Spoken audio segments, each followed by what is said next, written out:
პროფკავშირების სოლიდარობისთვის სწორედ ამ სახელწოდებით იმართება ამ წუთებში საზოგადოებრივ მაუწყებელთან აქცია გეტყვით რომ 10 პროფესიული კავშირი გაერთიანდა იმისათვის რომ დღეს საზოგადოებისთვის თავიანთი სათქმელი ეთქვათ. პირველ რიგში მათი სათქმელი არის ის რომ საქართველოში წლებია რაც გრძელდება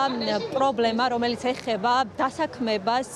ხელფასებს და ისინი საუბრობენ რომ დღევანდელ დღეს დასაქმებულებს არ აქვთ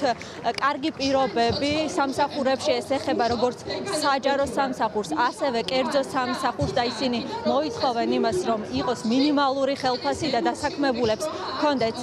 ნორმალური პირობები მაინც იმისათვის რომ მათ საქართველოში განაგრძონ მუშაობა თავისი პროფესიის კუთხით ასევე ისინი საუბრობენ იმაზე რომ საზოგადოებრივი მაუწყებელი უნდა ეკუთვნოდეს ხალხს და ყველაზე მეტად უნდა ისმოდეს სწორედ აქ ხალხის ხმა და ჩვენ ახლა კადრში შეგვიძლია განახოთ თუ რა ვითარებაა საზოგადოებრივ მაუწყებელთან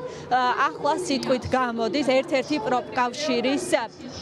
წევრი რომელიც საუბრობს საჯარო მოხელეებზე რომლებიც გაათავისუფლეს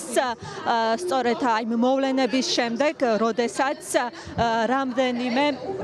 მათგანმა ხელი მოაწერა პროევროპულ განცხადებას და